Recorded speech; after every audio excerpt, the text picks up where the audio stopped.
Bueno, pues buenas tardes a todos. Lo primero de todo, muchas gracias a Antonella porque me ha dado el contexto perfecto para continuar un poquito con lo que ella ha venido presentando y hacer un poquito ya de profundidad en ciertos análisis que hemos hecho al respecto que Antonella nos estaba compartiendo, ¿no? Entonces, bueno, pues tras años de continuos cambios que hemos vivido y nuevos comportamientos en el mundo de los viajes, Sabre tiene datos actualizados sobre cómo es y cómo evolucionará la nueva normalidad en la industria turística y en el mundo de los viajes. Hace aproximadamente un año, y a petición de Sabre, la consultora Dr. Fred & Partners realizó un estudio a más de 500 tomadores de decisiones de agencias y aerolíneas, en la que, bueno, se hizo sobre todo una indagación y una profundidad respecto a una serie de elementos que compartiremos a continuación. Este estudio, sobre todo, fue un estudio de alcance global, en el que participaron más de 20 países, en 8 idiomas, en todas las regiones, y se preguntó sobre todo al respecto a estos líderes de la industria qué impacto había tenido la pandemia en sus negocios y en el de sus clientes, y qué creían que podía pasar o las nuevas implicaciones, ¿no?, en el mundo de los viajes. Y este estudio pues ha dado hallazgo a ciertas particularidades y prioridades que tienen a día de hoy las agencias y aerolíneas para encarar esta nueva normalidad. Como podemos ver, dichas tendencias que se han, de hecho, consolidado durante el 2022, las tenemos en el slide, entonces vamos a repasarlas una a una porque creo que es importante lo que podemos ver dentro de estas características. Lo primero de todo es el soporte, seguridad y conveniencia. A día de hoy el viajero todavía considera que el mundo de los viajes es excesivamente complejo debido a las incertidumbres en seguridad, los continuos cambios en restricciones normativas que han vivido los destinos, y aquí una buenísima oportunidad para los profesionales, pues para guiarles en este mare magnum de continuos cambios, ¿no?, que viven en el día a día.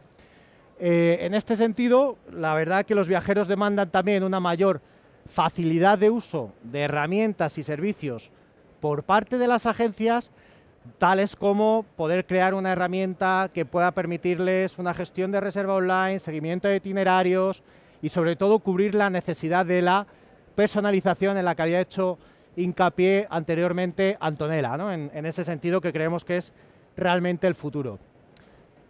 Por otra parte, hay una cosa que es muy importante que también hemos detectado en este estudio, que es la experiencia sobre el precio. Es decir, sorprendentemente ya hay viajeros que para ellos el precio no es lo más importante. Lo más importante es la calidad de la experiencia en ese sentido. ¿Por qué? Porque hay viajeros que ya no apuestan, digamos, por destinos tradicionalmente turísticos, sino que quieren realmente experiencias memorables y significativas para su vida, como pueda ser incluso interactuar en un entorno humano y cultural, o pasearse por la selva, o participar en proyectos de voluntariado, ¿no? Entonces, es algo que tenemos que tener muy en cuenta porque ya no prima el precio, sino la calidad sobre la experiencia. Por otra parte, y es algo que luego hacemos un poquito más de hincapié, el nuevo rostro del viaje de negocios. Muchos de los que estamos aquí tenemos la suerte de teletrabajar en muchas ocasiones, y eso ha permitido que, bueno, pues que estos elementos tan importantes hagan que los trabajadores puedan estar pues en un destino de vacaciones paradisíaco trabajando, y de hecho ya en 2020 Airbnb reveló que el 65% de los encuestados estaba planeando un workation, que se denomina, en un corto plazo. La sostenibilidad, me han puesto sustentabilidad, que no entiendo muy bien, pero es sostenibilidad en ese sentido, toma protagonismo. Efectivamente, es otro ítem muy importante que a día de hoy el viajero considera como un factor determinante a la hora de elegir qué experiencia quiere tomar en el viaje, porque al final todos estamos cada vez más concienciados sobre ello, ¿no? Y ya también Booking en 2018 revelaba que el 87% de sus encuestados tomaban este factor como algo clave para la toma de su viaje, y buscaban entre ellos un 77% qué elementos o qué alojamientos podían ofrecer esa sostenibilidad. Por otra parte, el ritmo acelerado del cambio. Es cierto que el avance en la información de la tecnología ha posibilitado ya que tengamos aplicaciones móviles que nos permiten la gestión de herramientas los viajes en línea, el seguimiento de itinerarios, y por ahí va a ir, ¿no?, todo ese cambio, siempre que no se pierda el factor humano y se cura sobre todo algo que es fundamental, que es la personalización, como estábamos comentando anteriormente. Y por fin algo que todos queríamos expresar, que yo creo que son las tasas de crecimiento que retornan, ¿no?, después de un periodo muy complicado. Ya hemos visto que en 2022 hay ciertas regiones que ya han alcanzado incluso niveles de 2019 en términos de producción y en términos de aumento de viajes. Entonces, bueno, lo que tenemos también claro es que los viajes van a volver a la normalidad, pero en oleadas. En este caso me gustaría compartir una frase del director comercial de Asian Airlines que dijo en 2022, Roland Yagi, que dice que creo que en general la gente quiere viajar. Ahora mismo ya vemos alta demanda, especialmente para viajes nacionales. En ese sentido, la mayoría de las aerolíneas y agencias de viaje encuestadas consideraban que el final o la total recuperación se iba a dar a finales de 24 o 25. Y, de hecho, el 72% también de los agentes de viaje consideran que la tendencia todavía van a ser los viajes nacionales y regionales, dado que minimizan la incertidumbre que estamos comentando respecto a la seguridad. No obstante, como podemos ver en el slide, el incremento, por ejemplo, de pasajeros embarcados por soluciones IT se incrementó en un 80%, las transacciones realizadas en CRS se incrementaron en un 112% y la tasa de distribución de 2022 alcanzó un 53% de recuperación respecto a 2019. Ahora que entramos en 2023, pues la verdad que ese optimismo se está afianzando. Hay por lo que podemos hablar con nuestros clientes y lo que se detecta, la percepción que tenemos del mercado es que es verdad que parece que este año va a ser el definitivo para acabar de impulsar todo este cambio tan importante.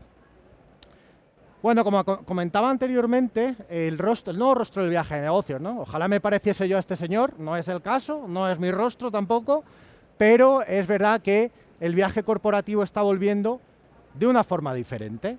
La cultura corporativa del viaje está volviendo porque al final, gracias a ese teletrabajo, digamos que la nueva cultura de la oficina es el poder viajar, el poder interactuar con los compañeros, etcétera, etcétera, ¿no?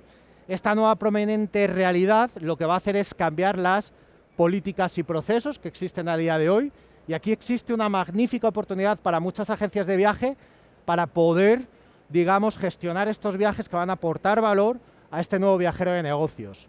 Es decir, hay una línea muy difusa entre el viaje de ocio y negocio, el denominado leisure, location, workation, todos estos palabras tan raros, ¿no? Es lo que nos hace ver en ese sentido.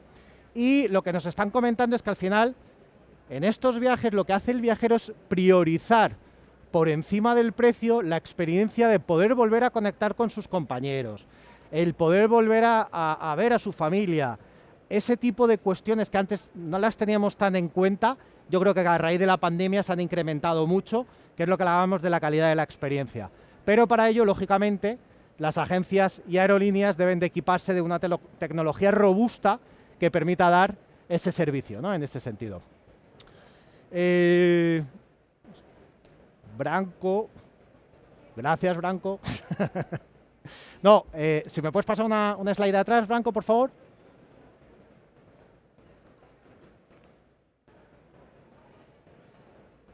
Ahí tenemos a mi compañero Branco que está ahí luchando. Vale, gracias Branco. Otro factor fundamental que va a marcar un poquito la nueva realidad, como estábamos adelantando, es la sostenibilidad.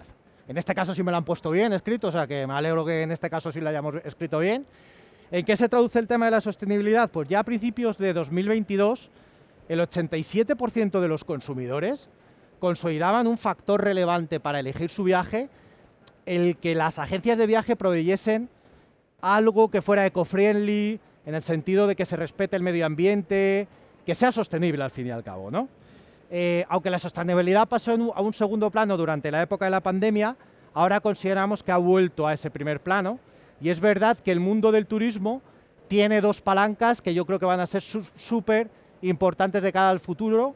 Una es la sostenibilidad, porque además las políticas de viajes corporativas de muchas empresas marcan que los viajeros de negocio tienen que ceñirse a una sostenibilidad en sus movimientos, y por otra parte un ritmo acelerado del cambio, como hablábamos antes, sobre todo basado en la tecnología y lo que yo creo que es más importante, en cubrir las necesidades respecto a la personalización que quiere cada persona.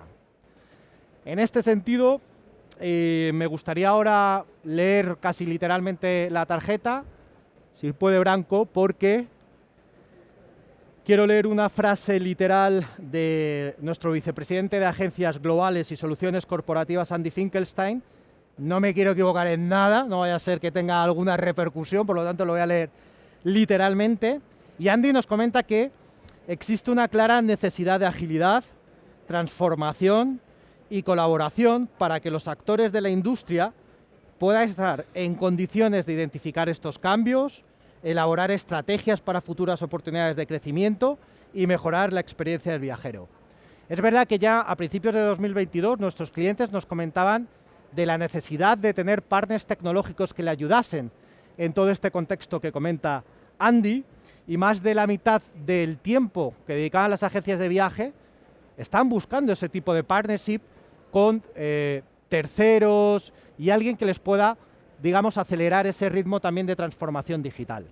En este contexto, Sabre trabaja activamente a ampliar su colaboración digital y de eso se trata, amigo Branco, el programa que tenemos al respecto, que se denomina The Future is Open, que es un pequeño vídeo que os voy a poner a continuación. No sé si se oye o no se oye.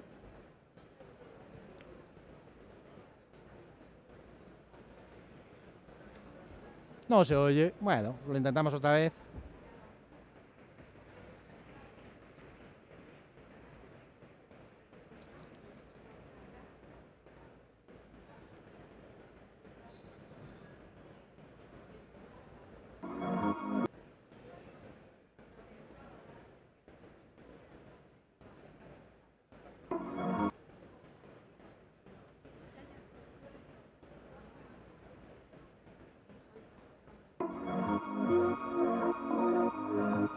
What's our vision for the future of travel retail? We think it's wide open. Open for business today with the tech you need for tomorrow. Breaking free of legacy systems and opening the door to offers and orders that enable you to build retailing experiences your way. Today, Saba's advanced artificial intelligence and machine learning solutions lets you create personalized offers, optimize choice, and maximize revenue opportunities. We're also delivering personalized NDC-enabled offers and orders, and our modular, scalable, API-based microservices help you connect travelers to the experiences they seek. But that's just the start. We know you and your customers need more. That's why we're building the travel marketplace of the future, to truly open up a world of possibilities. So let's go. The future is open. Are you ready? Gracias, Branco. Y básicamente, ya por resumir y por ir acabando, que así respeto el tiempo que me habían comentado en ese sentido también, bueno, la nueva normalidad está aquí y va a evolucionar de una manera muy ágil. Para eso, las empresas y las agencias de viaje tienen que estar preparadas en una serie de ámbitos. Lo primero, en el tema de inspiración que antes también adelantaba Antonella, es súper importante conocer las necesidades del cliente incluso antes de que ellos mismos nos expresen esas necesidades. Es decir, yo creo que el agente de viajes ha cambiado de una forma reactiva a tener que ser más proactivo a la hora de poder mandar la oferta correcta en el tiempo correcto a la persona correcta para cumplir las expectativas que tienen los viajeros de hoy en día. Por supuesto, ofrecer una comunicación diferenciada. He aquí el tema famoso de la omnicanalidad, para que podamos entrar por todos los canales. Esa comunicación, lógicamente, dependiendo además de las generaciones, es muy importante y hay que incluso interactuar en redes sociales y tener una especie de constante comunicación con nuestro cliente. El servicio, si estamos hablando de que efectivamente tenemos que mandar la oferta correcta en el tiempo correcto, es fundamental que el servicio, y ahí yo creo que destacar ese factor humano que comentábamos anteriormente, tiene que continuar, tiene que ser un servicio 24/7, 100% súper efectivo para poder aportar valor al final en la cadena en ese sentido. Procesos eficientes, lo ha adelantado antes Antonella. Más del 70% del trabajo que hacen hoy en día los agentes de viajes son procesos manuales, lo cual es bastante sorprendente, y lo que tenemos que tender es automatizar esos procesos para que realmente puedan aportar valor en base a una experiencia, porque ser un agente de viajes no creo que es una tarea fácil, yo lo he sido, no lo es, y lo que tienes que aportar es tu experiencia y tu valía, no estar siempre con procesos administrativos que no aportan valor en ese sentido. Y por último, lo que también adelantaba Antonella, un contenido dinámico y personalizado. Ya no sirven las ofertas fijas, estáticas, que nos mandan y no cambian. No, tenemos que estar constantemente en esa comunicación, porque hay cambios constantes en el mercado, hay cambios constantes en las estructuras tarifarias, hay ofertas, hay canales, por ahí tenemos que apostar por esa omnicanalidad. Y nada más por mi parte, muchísimas gracias por vuestra atención y nada, os invitamos a uniros a nosotros en el futuro de los viajes. Gracias. Nada.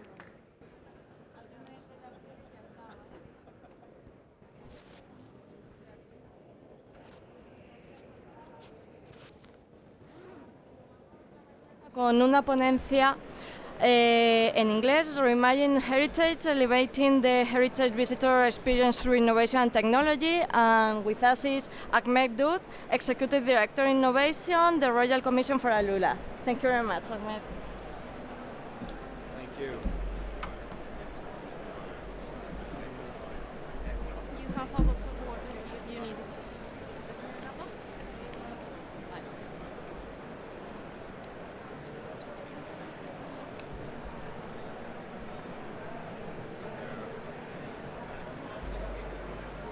Hello, can everyone hear me?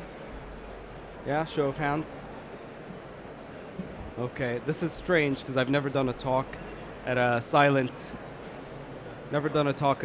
disco before. So this is a first. So thank you very much for being here and attending this talk today. No? Okay, it's not. Okay.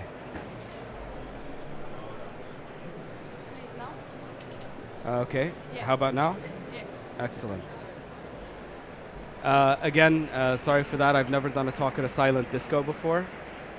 This is my first time, so it's an interesting experience, but everyone can hear me, right? Fantastic.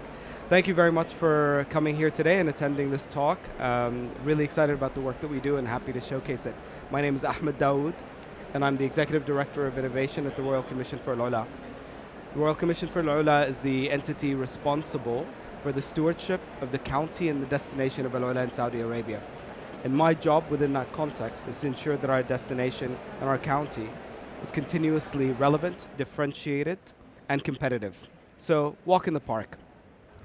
So, with that, let me show you a little video of our destination. This is where we're located in the broader context. And this is us. Yep. So Al-Ula is part of a series of oases in the Arabian Peninsula, and for millennia people have been coming to this region to reap the benefits of the oases and the resources they're in, but also of the commerce and the intersection of cultures and civilizations that occurred there.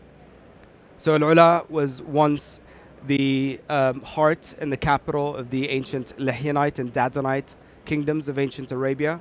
It was also the southernmost principal city of the Nabatean kingdom, which extends from Petra. And it was also the southernmost border of the Roman Empire. So we have pieces of all of these civilizations throughout time that not only existed, but also collided and intersected there. You saw Hegra a moment ago. The tombs in Al-Ula are protected by heads of Medusa from ancient Greece and eagles from ancient Egypt. really showcasing how the trade routes that went through there, the spice route, the incense trading route, and the Ottoman trading routes all met there and brought different civilizations and cultures together in Al-Ula.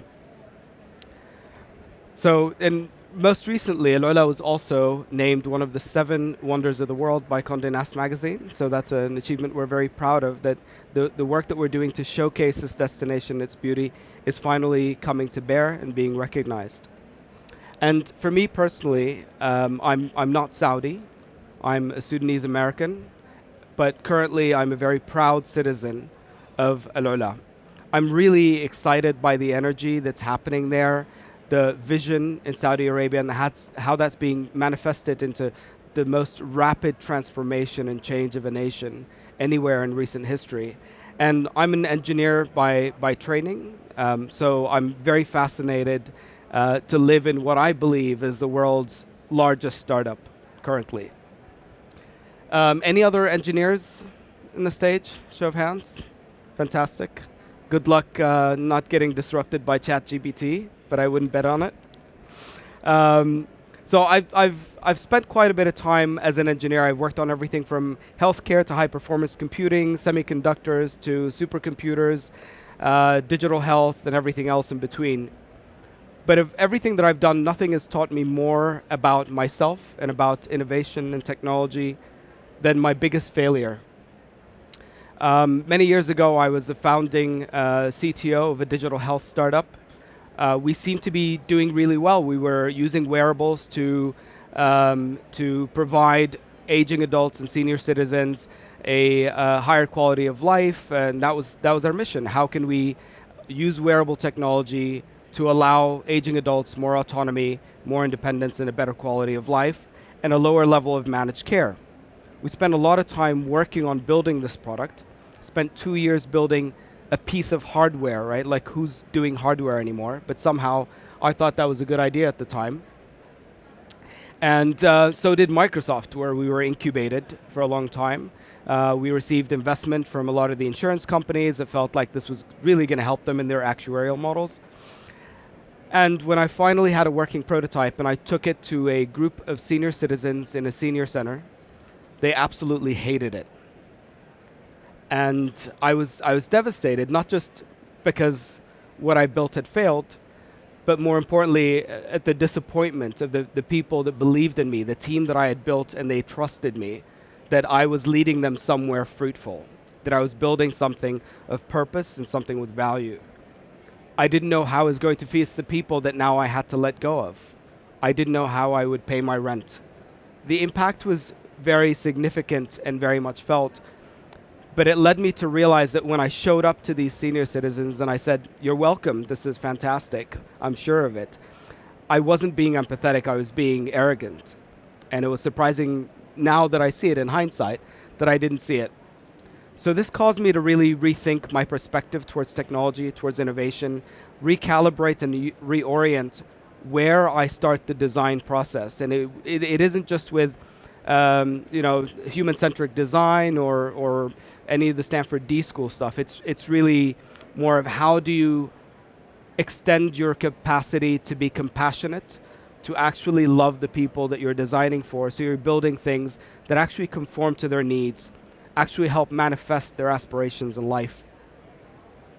So I went and I lived in a senior home for 2 weeks, and I learned an abundance of lessons about life, about love, about loss, about the transience of time, all things that I carry with me every single day since. These have been the 2 most impactful weeks of my life. And since then, the product that we've developed was actually scaled down in terms of technological complexity. The IP that we filed really isn't being used in the product, but we developed a product that fit these stakeholders' needs and actually meant something in the context of their lives. And as I now take on the responsibility of innovation for the county of Al-Ula and the destination of Al-Ula, I find it as being the ideal backdrop, the ideal canvas to develop compassionate, intentional innovation products that serve the local farmer in Al-Ula, but also the visitor and the tourist coming to visit us, because both of these stakeholders are extremely important to me, and I do love both of them. The farmer has been farming for generations, and this industry matters to him. And the visitor is someone that took time out of their life, time out of the commitment, time out of the people they love to come and be at our destination. That is a responsibility we don't take lightly. So how do we continue to develop products that are not grounded in commercial value, but are actually grounded in a compassion towards our stakeholders, towards our visitors in tourism? And that is actually my argument, that that's the way to unlock the commercial value, to differentiate as in a highly competitive market as a tourism destination. But that doesn't come without challenges. We live at a time as a destination with a core USP focused around heritage and culture, and slowing down and consuming things around you at a slow, measured pace to really unpack the value they're in. We live at a time where people spend about 7 hours on average on their smartphones. That's almost 50% of your waking hours. And we check our phones 340 times a day. So that's almost once every 3 minutes. It's surprising we have time for anything at all. So the key is not to say we're going to change the habits of people, but how do we make a destination such as ours relevant to shifting demographics and compassionate towards those same demographics? The challenges we face exist in multiple dimensions. Heritage is traditionally an industry where the tourists, the visitors, trend slightly older. And more so, the younger generation is disinterested in heritage and culture. And this is not an opinion, this is an unfortunate empirical fact. So how do we design experiences to make culture and heritage relevant to them, to connect the young population, the digitally enabled population, the leaders of tomorrow, with the deeper narrative of their cultural and heritage context of the world they live in? Because I believe that will make people more empathetic leaders, more empathetic technologists. Also, how do we create a destination that is revisitable, that people want to come back to, right? Because the core value in a destination that is built around heritage, or about history, is that history is a time machine, a time capsule that has remained unchanged. So how do you make it revisitable? How do you create platforms for new content on top of it? But also, how do we make it accessible to people from different cultures? So if you come and visit us in Al Ula, there's a lot of magnificent heritage there that you can come and visit. And we can give you a tour in Arabic, our local language, and we can give you a tour in English. But if you're a Spaniard that's more comfortable in Spanish, and you want to really learn about these stories, these deep, complex narratives, in a language that you feel more comfortable in, sorry, we don't offer that. So how do we use technology to augment some of these gaps, to make the destination more accessible to a broader audience? And also, how do we make a destination that doesn't have a monologue with you? Young people today don't want to be talked at. And that's something worth respecting and valuing. They want to have a dialogue with their culture. We see that on social media and how they can create and consume culture in real time. They want to have a dialogue with the culture that they interact with. Otherwise, they disengage. So how do we build a destination that can have a dialogue with you as opposed to a monologue to you? So some of the ways we've been thinking about how do we purposefully and respectfully address some of these challenges is that we've been looking at augmented reality as a way to solve the problem of having different needs for different stakeholders at the same destination at the same time. We're able to use augmented reality, and we're working on several initiatives in this regard in 2023 of how we can overlay new content on top of a destination. So the person who's a purist and wants to consume this destination, the heritage, in its pure, unadulterated form is able to do so, while at the same time a millennial next to them can consume this destination as a series of content that renews and refreshes using augmented reality, where we blend the barrier between the real, the history, and the future and the new content. We're also looking at computational vision to identify where people are, and wearables to identify people's identity, to be able to deliver tour guides in your language of choice, whether that's Finnish or Danish or Spanish or English. We've also been looking at how we can bring this heritage to life in a way that's interactive, going back to this dialogue in a very literal sense. We have a magnificent body of work these Nabateans told us a lot about themselves. They really thought highly of themselves. So we have inscriptions of them everywhere. They covered the rocks in Al-Ula, sorry, with what they thought about the world and what their opinions are. So we're able to aggregate all of this information, all of this written knowledge that we can translate now, and build it into a data model, feed that into a chatbot AI, and allow people to come and have a conversation with an ancient Nabatean, with all their biases, with all their worldviews, with all their interests, their fears and anxieties and aspirations. So we can really connect with someone who existed 4,000 years ago as if they live with you here in 2023. And last but not least, we've been looking at the metaverse as a new frontier, as a new platform where people are creating and consuming culture in real time. We mentioned Hegra earlier as having been the southernmost part of the Nabatean kingdom and being currently a UNESCO World Heritage Protected Site. But what a lot of people don't know is that Hegra is also now the world's first official UNESCO Heritage Protected Site on the metaverse. By doing so, we were able to create new value, not only for the heritage, but for the metaverse. Instead of pontificating around what is the value of the metaverse to commercial models, to business models, we decided to think about how can we create value out of the metaverse for humanity.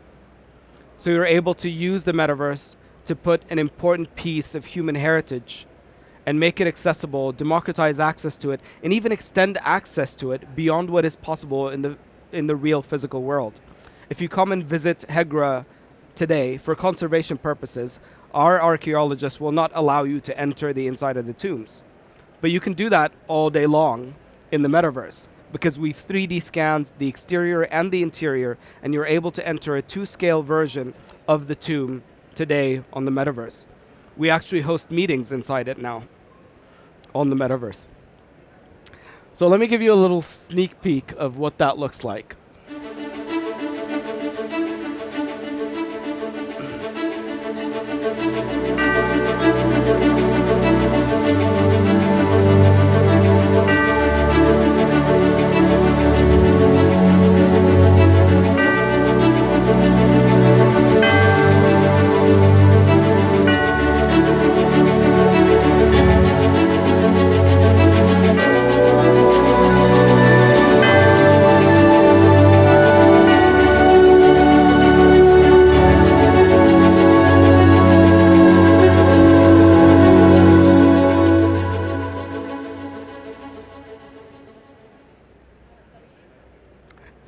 There you have it. Nope, sorry. And that's almost time for me. But I'll just close quickly by telling you that I couldn't be more proud of the work that we're doing.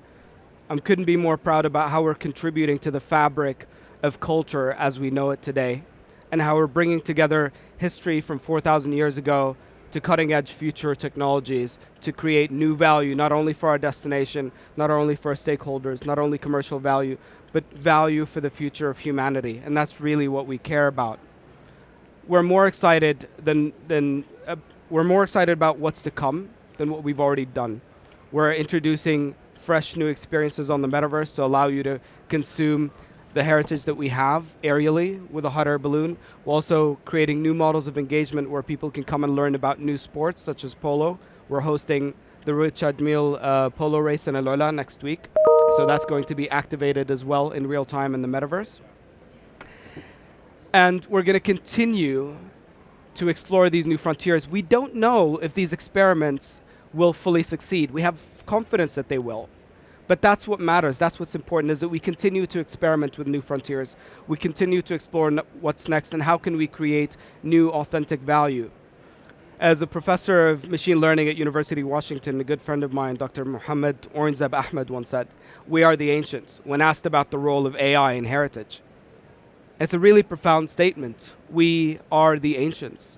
One day, several thousand years from now, people will look back at me, at us, and say, what have we done? What is the mark that we left to improve their lives then?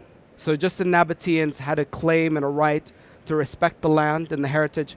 We have a claim to a right and a responsibility to respect the heritage, but also a claim to add new heritage. And we will continue to do that, and hopefully you'll become part of that story and visit us in Al Ula as well. Thank you very much.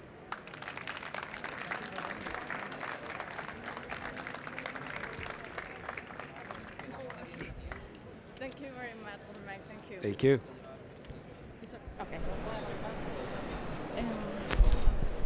Sí. Thank you very much, Ahmed, for showing us how Lula is improving with technology. And we are going to continue. Okay, thanks. We're going to continue with a roundtable about the future of corporate travel industry challenges. And we are with David Mora, consultor y formador en turismo, Antonio Linares, director de ventas de España, Portugal y Norte de África de Iberia, Ana Montejano, International Sales Manager de Madrid Marriott Auditorium, Óscar Santamaría, director de Marketing, Marca y Producto de Irio, y Salman Sayed, vicepresidente de Europa, Oriente Medio y África de Travel Solutions de Sabre. When you want. ¿Cuánto tiempo tenemos? 45 minutos. Yo te aviso cuando te queden 5 minutos. ¿Quieres que te avise un poco antes? ¿A los 10? ¿5 está bien? Vale. Entonces, aquí, como quieras, donde queráis. ¿Aquí? Sí, ¿Aquí a tú? Sí. ¿Aquí estoy bien? Would you like to sit here? Oh, sure, as you wish. However you prefer. There you go.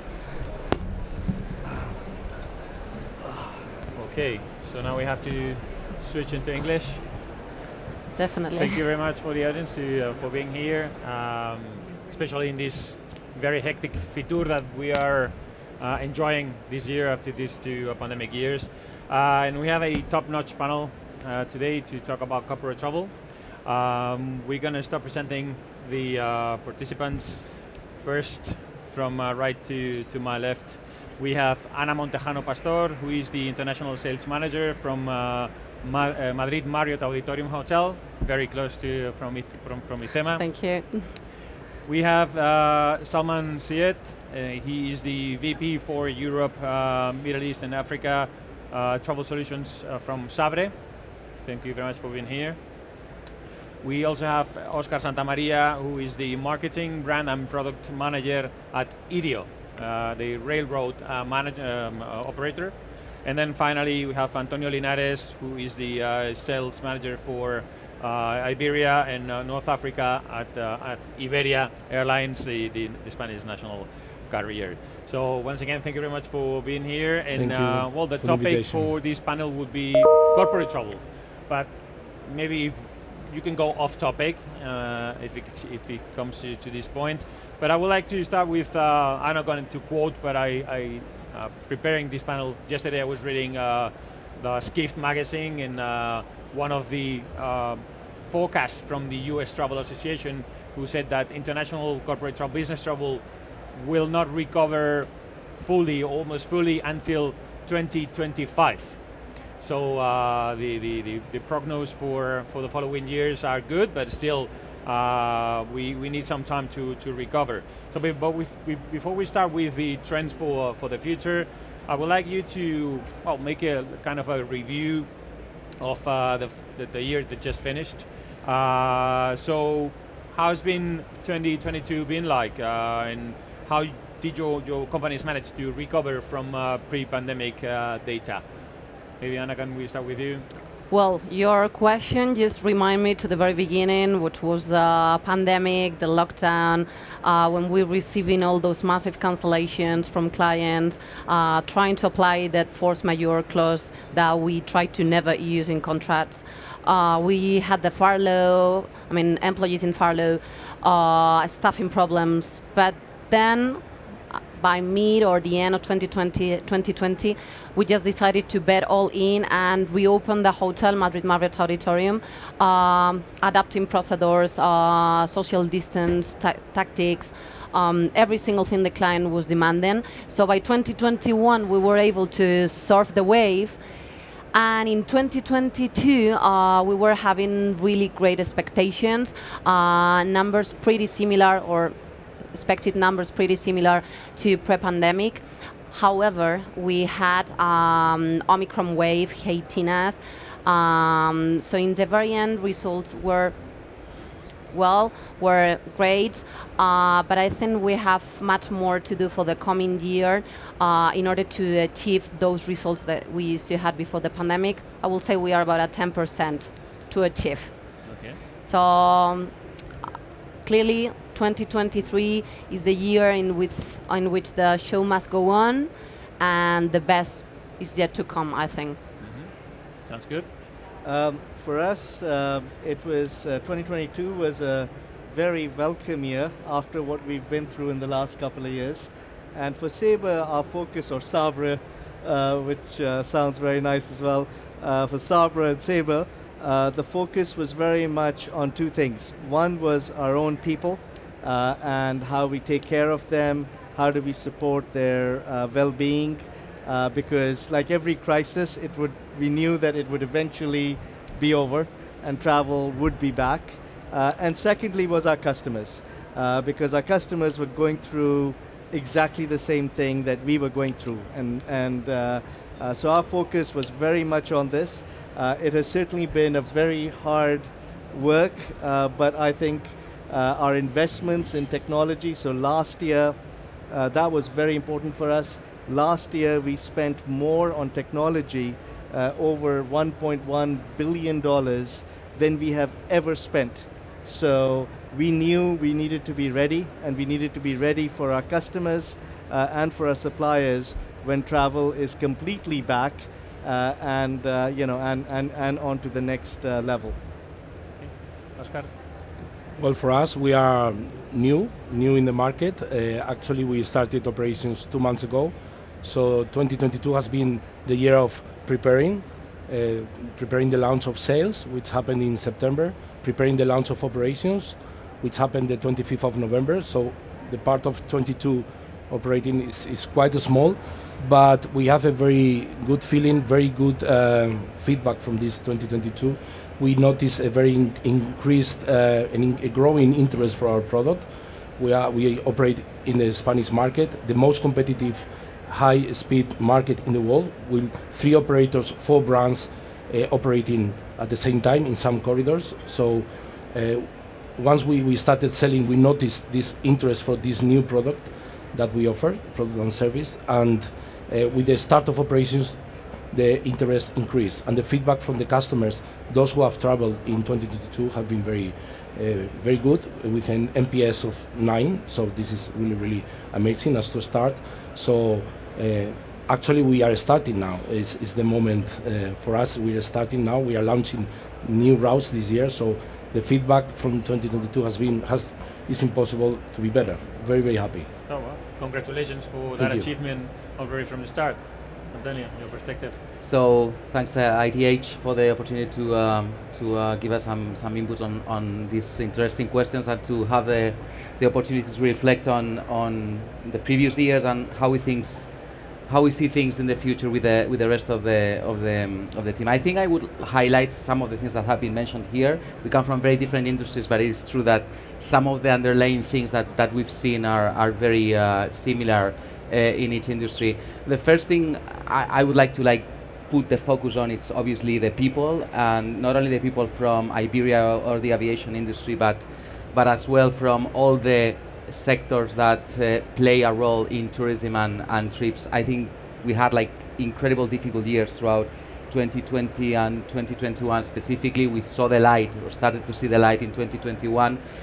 From Iberia perspective, we basically went from flying everything in February to flying 0 literally in March, and we had to basically decide on a flight-by-flight basis what did we want to fly in the upcoming 2 weeks. So we went from a model that we decided capacity twice a year to a model in which we decided what capacity had to be put depending on the situation of each country, the restrictions, the COVID, on a weekly basis and for the upcoming 2 weeks. So first focus on the people and the employees that have played a major role in surviving and played a role in connecting people that had to trip for medical things, had to connect people, and that has been a major thing. The second one, I agree with Salman and Oscar, customers. For us, it was very important to focus on what people could could fly and how could they be flying. We had to be very flexible to provide the necessary trips so that people could reconnect. I think demand has come up like very strong in 2022. That reflects that people wanted to fly. And in 2020 or 2021, like we say sometimes, like people could fly, could buy, could refurbish their house or could buy like some oven for their house. They couldn't fly. And in 2022, when we saw the release of those restrictions, we saw how every single customer wanted to fly. VFR, very fresh, like friends and relatives, as well tourism, as well corporate. So that surge in demand, it's what we've seen in 2022, and it reflects that people wanted to fly. That's something that they missed a lot. That's great. Well, we can highlight in the end 3 lessons from the pandemic. One is taking care of your people, retain talent, which is scarce, and we will see that in the future. Also, of course, keep paying attention to our customers and be there for them. And then I think the tourist industry as a whole showed our flexibility to adapt to a very strange situation, all of us, in different perspectives of the sector. So I think we behaved quite well, and after what went on. Okay, so 2022 was, in the end, was great. Yesterday, or a few hours ago, was released the figures from tourist activity in Spain. It was a fantastic year because we had less visitors comparing to 2019, but we had more money in comparison. So relatively, we had more money. So people who came spend more, which is, I suppose, is the goal where we go, all of us. And this is this process of going premium. There's a trend, of course, in this tourist industry. But it was mainly leisure activity, not so much about corporate travel. And then, of course, we have to talk about Zoom and Teams and all these webinars and blah, blah, blah.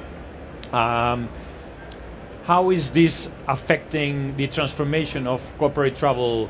Do you think, what are we going to see in this year and the following years, and the impact of these new technologies, which are in the end diminishing the amount of business trips that we are taking? Again, we can go the same flow, yeah. So I'm just going to give maybe a perspective from MICE. We are really used to have big conventions now, once again, big events, but the trend goes on the line of those attendees staying longer and before the event. So we are much more than ever talking about leisure. We have to focus maybe on those shoulder dates of the event or the core services they are requesting, because on those shoulders we are probably finding a niche in which we can sell much more, but on a different way. We are definitely talking to the same client, but a completely different target on those before and after dates. They are looking for different kind of services, different kind of locations and experiences. So almost from the MICE perspective, I will say that focusing on those aspects, we will be able to upsell this client and cross-sell definitely. So we actually asked this question last year to our customers, and we did a survey. So 500 of our customers globally, which is essentially agencies, travel agencies, both online and offline, responded back. And there are 3 trends that were clearly articulated. One, as Anna has just said, that there is a very clear need and trend to combine business travel and leisure. And in fact, I was reading another survey where 90% of the millennials, which are now dominant in the workforce, have actually combined work, business travel and leisure travel in the last 1 year. So this is no longer sort of a trend in the future, this is now. The second very clear trend was this absolute need for personalization by both the agencies and by the end traveler. And what that meant is that each one of us has hundreds of selves, right? The weekend self, the work self, the leisure self, the family self, the friend self. But we have all of these hundreds and hundreds of personas on any given month. And the end users are very, are very clear that they don't want to just have one or two of their selves involved in their search and decision making. They want their suppliers, agencies in this case, to know their entire self.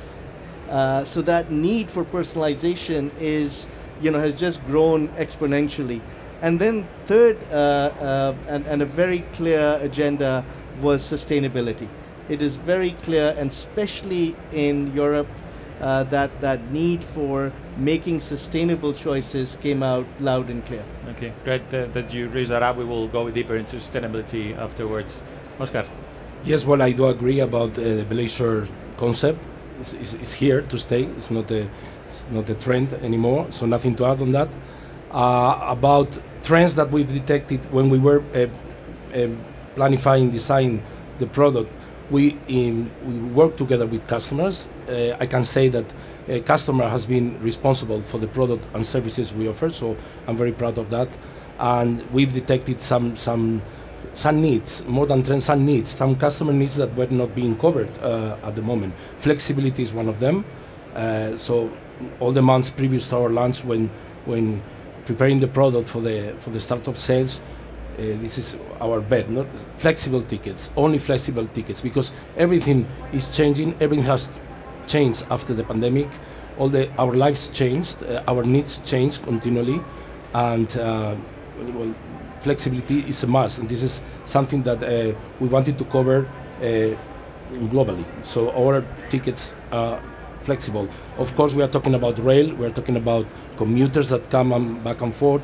We are trying to cover also the new needs of these big companies that offer home office. It's very interesting to check, working with in the rail sector, that before the pandemic, Friday was one of the busiest days for trips, for trains. Friday, Sunday, and now it's Thursday. What happened then? So many workers, many commuters go back home on Thursday and do home office on Friday. So this is something we detected while working with the operations, and so that's flexibility is a must, because home office is not always the same day, so you need flexibility together with comfort, and also, again, talking about the rail sector, the possibility to work on a train. So this is something that the customers have told us, and it's something that we've added to our value proposal when launching the sales. So I think flexibility is here to stay. Antonio, we can also work on your planes. Yeah, totally.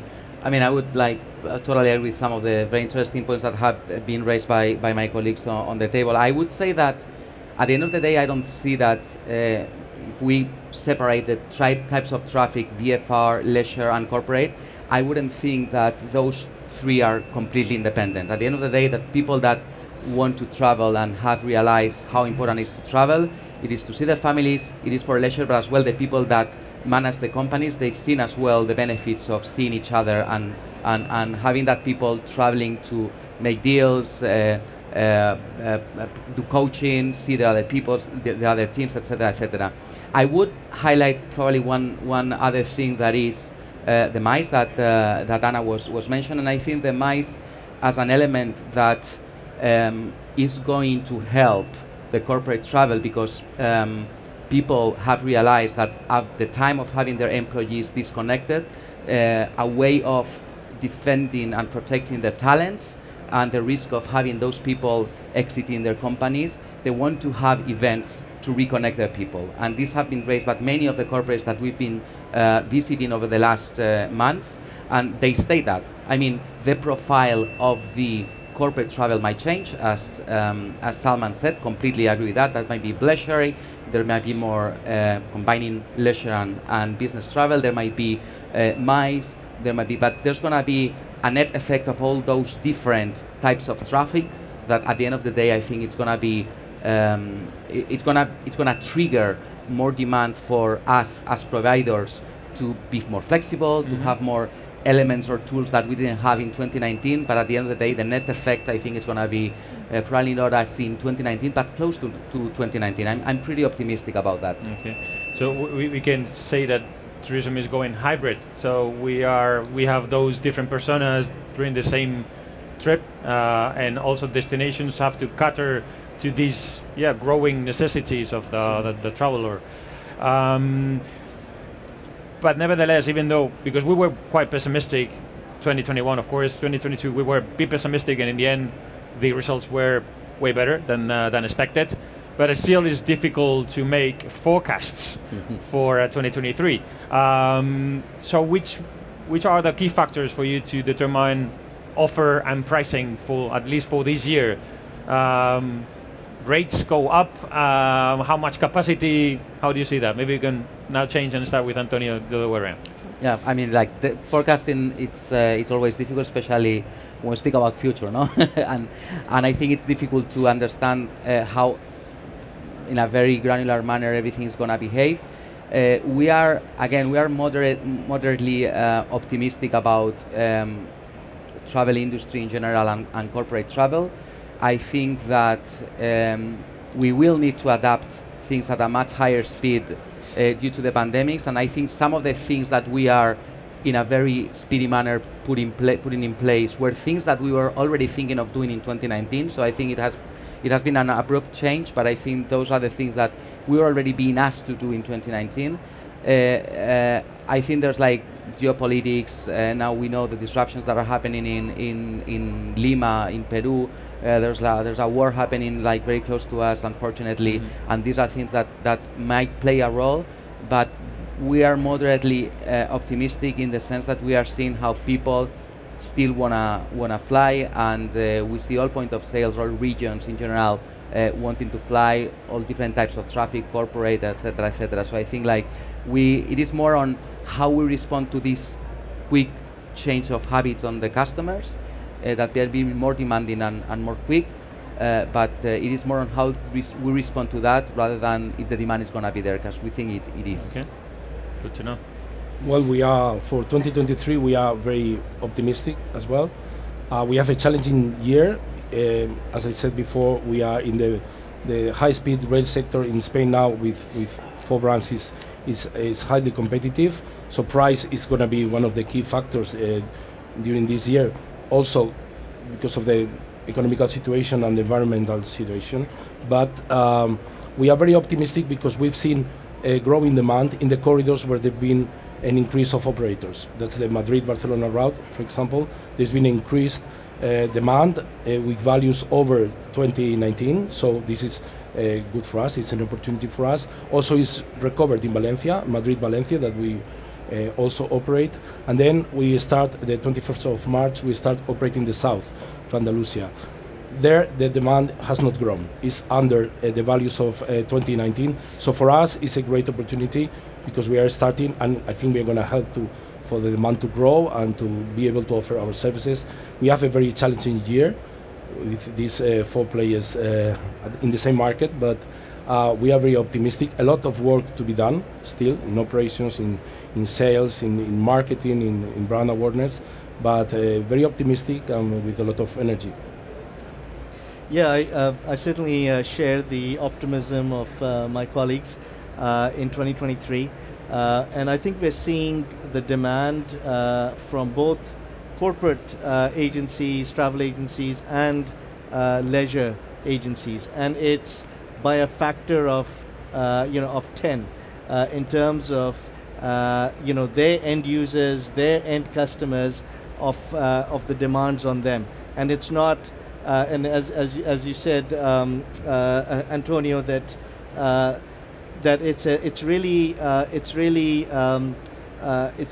the demand of it's not just X, it's and in fact our prospects that we are speaking to as Sabre customers is larger than it has ever been in the last 4 or 5 years. Wow. So agencies are certainly looking for a change, and this is a time for the bold and the brave to drive that digital transformation that was on the agenda but might not be front of the agenda of many of the agencies. But now it's definitely at the forefront.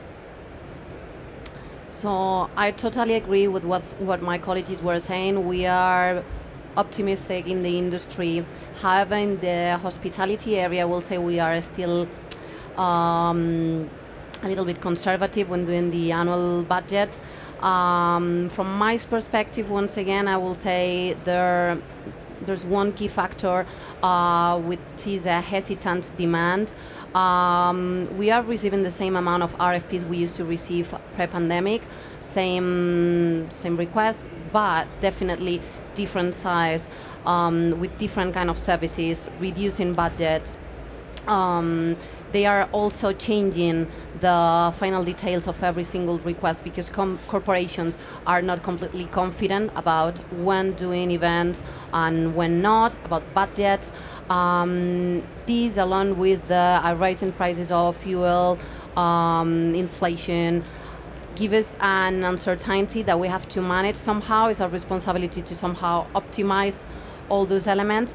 And from the hotel perspective, I think that we have to take one partner, which is technology. That's the moment to nurture our leads, manage our leads in an efficient way. And for MICE and for big events, technology is helping us a lot to advise, inform the client, to make them feel confident. Just giving an example, a virtual site inspection can convert much more than normal calls. So using technology, we can somehow increase sales. And talking about rates, would like to highlight as well the client is not overwhelming about rising prices, but definitely they are going to come in with different expectations. There's something else we have to do for them, not only providing standard products and the same we were given, because since we are making them spend more money, we will have to give them more. Okay, so they expect to spend more, but also expect more from the service and from companies. And you also mentioned technology, so this perfect cue to go on with the chat and then talking about technology. And for example, Sabre, someone has extensively communicated the new normal and the importance of technology and how technology can allow you to better navigate these necessities, the needs from clients. So is technology going to allow you to be more efficient, to personalize service? Someone, you can start here. Yeah, I'd love to start. So the answer to that is absolutely yes. In fact, when automation is the key, because based on our research and our findings of our customers, again, both corporate and leisure agencies, we find that, for example, using our automation hub, the typical workflow of an agency can be automated by 70%. And that is 70% more time that agent and that interface can then spend with that customer in adding that personalized value. So automation is key. And the second thing is that the extent of personalization that's required is humongous. And there is no one travel company that can actually solve this based on what the consumer wants.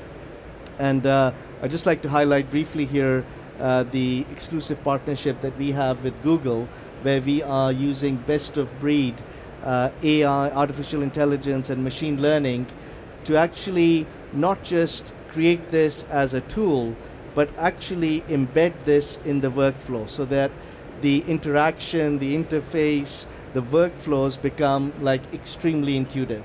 So huge potential, and I think we are just scratching the surface. And I think the travel industry has a lot of catch up to do here in being able to deliver what is expected. So you guys, how are you catching up with technology in your companies? I mean, definitely. I think I completely agree with Salmet. I think just to give you a couple of examples, the other day we were speaking with revenue management team. Those are the people that basically do the booking curves and try to say at each moment which would be the price that you have to charge in each point. And I don't remember exactly the numbers exactly, but I think they were saying like 20, 15 years ago we used to have like 4, 5, 6 different prices. Now on a Madrid, New York, you can have like 60 different prices, and that's only speaking about prices, not even speaking about like all the different ancillaries these people could get at it. So at the end of the day, you have like a multiplication of different things that attributes, preferences that the customers can have. Prior to pandemic, I was saying like we used to prepare capacity twice a year. We used to do that throughout the pandemic on a weekly basis, and then we used to see daily bookings to make decisions. So I think these are just 3 examples, but basically that highlight what Salman was saying regarding the need to be more agile, use technology to make decisions in a better way and to serve customers in a better way. I do agree. Actually, well, technology, we live in a world of technology. Technology is what we need to get the data, to get customer needs about pricing, of course, to check the price elasticity, for example, of the customers, to check what they consume, what they do not consume, to help us improve the product and services. So this is key, but also to be able to offer. As we are a new company, we just created a new e-commerce, so a new type of service. So for example, be able to change your ticket, once again talking about flexibility, be able to change your ticket from your app. This is something we created from the beginning, because flexibility we consider that is part of nowadays life. So being able to change your ticket yourself quickly, immediately. Also to choose the menu. We have in our trains we have 4 options for meals that you can change, you can choose, you can decide if you want at your table, if you want to be a delivery. We have a delivery on board, for example. So this brings us to personalization. So the possibility to change everything and to choose everything at the same time. We started working with this concept, whatever, whenever, no, and bringing the customer the possibility to do it himself, no, themselves. So this technology always helps to get all the data and also for the delivery. So yeah, I do agree with all these comments. Anna?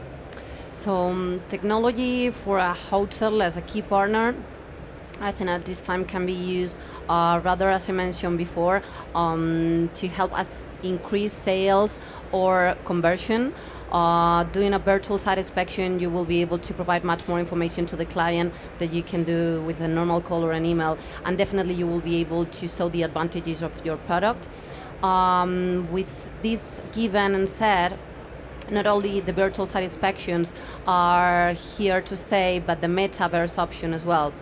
There are really nice projects coming to the industry. We are currently playing, I will say, with our twin hotel in the metaverse, which is also helping us to do immersive site inspections to approach our product to the final client, which in the end is the one taking the decisions and not the agency or intermediary, the one with we normally talk to. So technology is just making us going one step forward, and it's going to help us definitely to convert those leads. Well, you just mentioned metaverse. When do you see, guys, that metaverse will actually be a thing for the industry? We are trying. Actually, I have another panel of my colleague David Kosein from the hotel as well in the other stage. Just if you want to hear about much more, he will be there for you.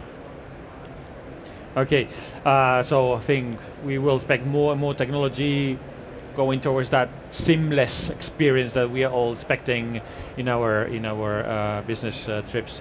So finally, the last block will be about sustainability. Of course, it's a fundamental topic for the industry itself.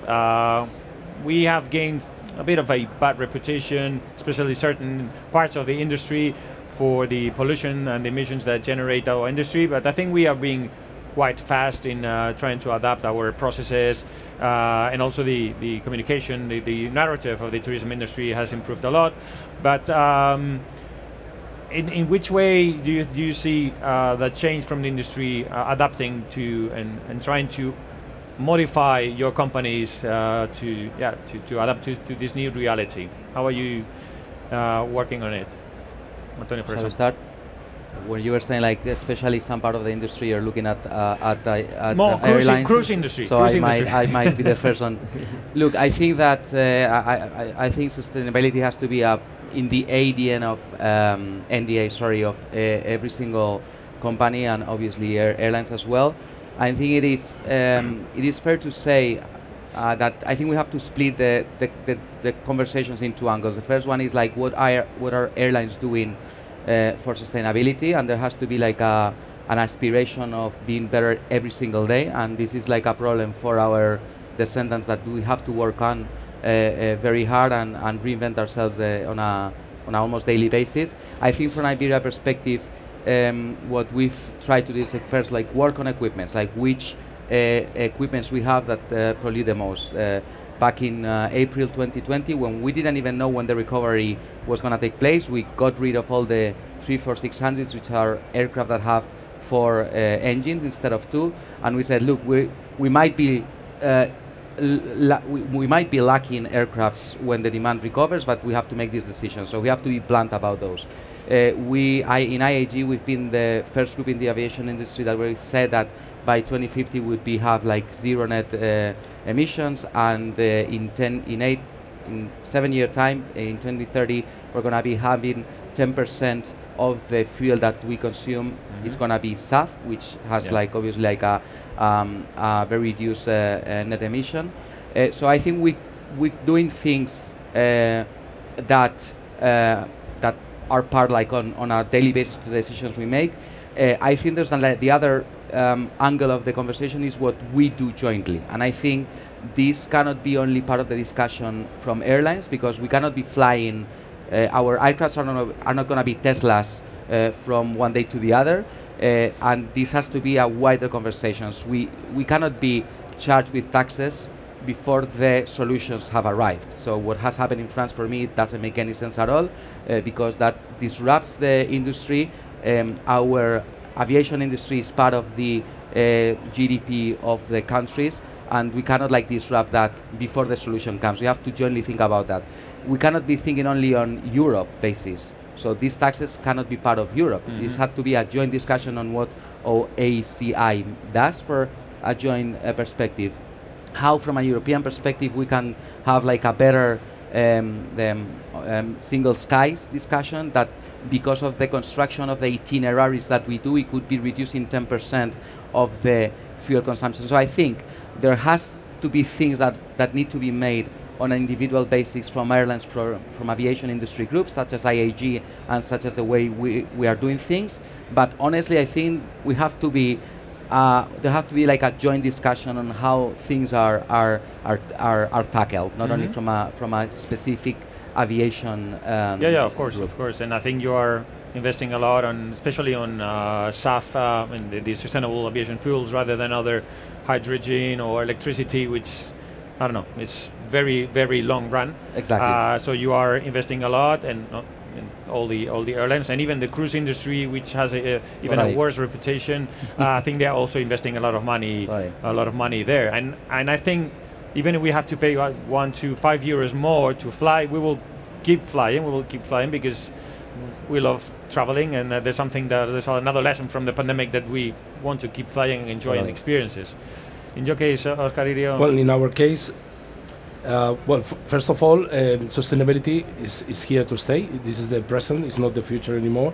So that's a good news. We detected concern in travel agencies, in companies, about sustainability for business travel. So this is a good news. What can I say? Our trains are sustainable. The train is the most sustainable means of transport after walking and cycling. So we are sustainable by nature. But it's true that when we started thinking of what type of train we wanted to have in our company, we wanted new trains created with the latest technology in sustainability. So our trains are made with 20% of raw materials that are recycled raw materials, and the train is 95% recyclable at the end of its life. So it's a jewel in terms of sustainability. But also it's the only train in the world with EDP, it's an environmental product declaration, so it has a certificate, EDP certificate, that means that contains the let's say the CO2 in minimum, so it's almost 100% sustainable. But this is, I think, is not enough. Brands and companies, we have a responsibility with society. So when you are already sustainable, almost 100% sustainable, I think we need to go beyond.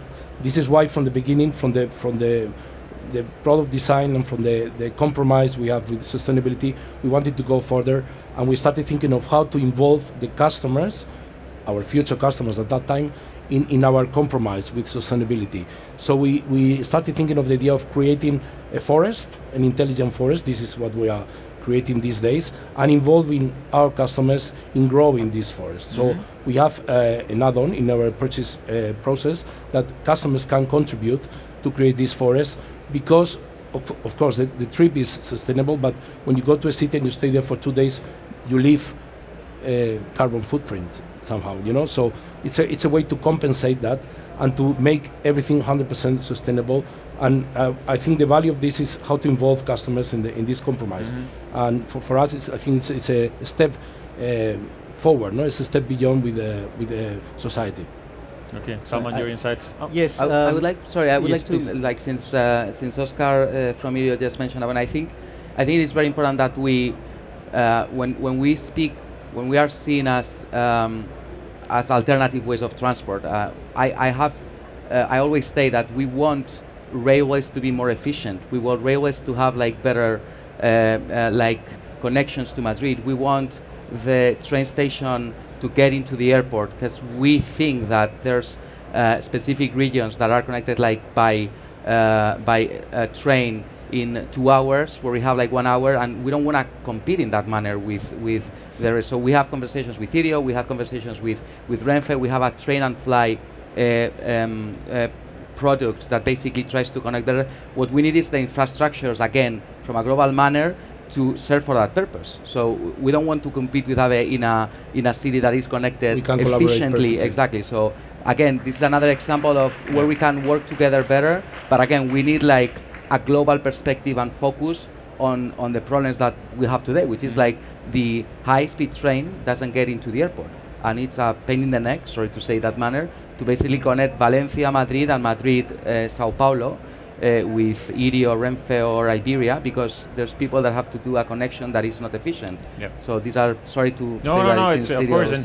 And speaking about seamless travel experience, we need that intermodality and all the different parts of the value chain interconnected, and also GDS like Sabre can help us a lot in this process, of course. I'm glad that this dialogue happened before I answered the question, because that's exactly what Sabre needs to solve for, and so I'd like to answer this question in 2 parts.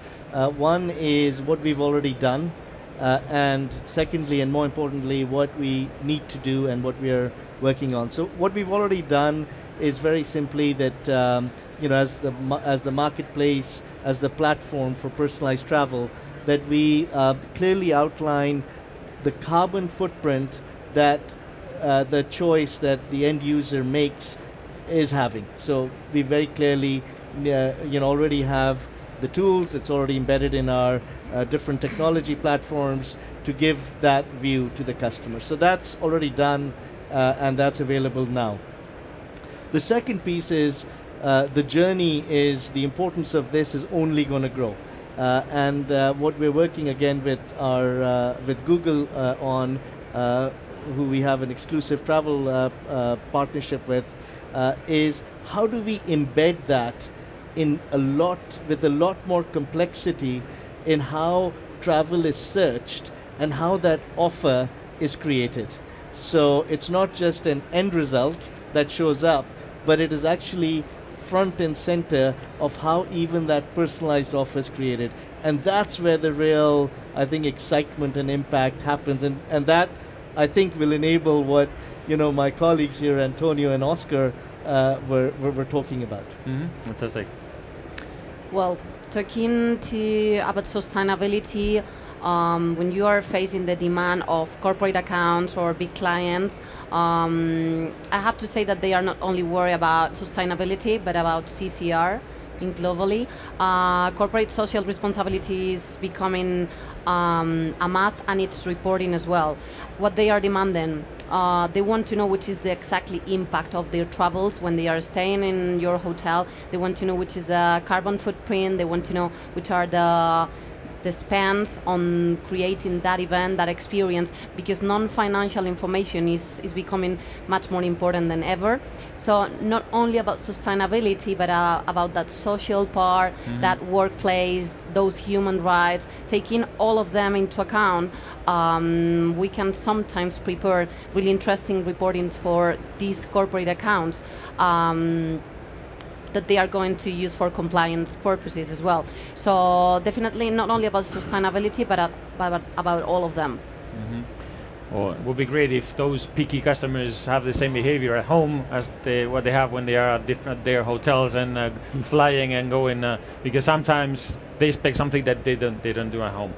So, well, we run out of time. Thank you very much, the panelists, for your time. I think it's been great and very optimistic feeling for all of us. Of course, we have to tackle certain problems, but we will prosper in the following 3 months, and I hope, and I wish you great success for all of you. Thank you very much for your time. Thank you for the invitation. Thank you very much.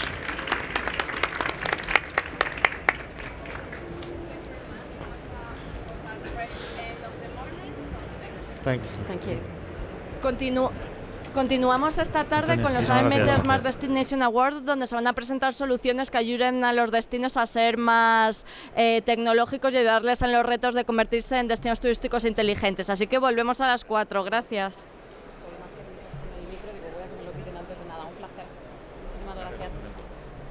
Bueno, pues muchas gracias.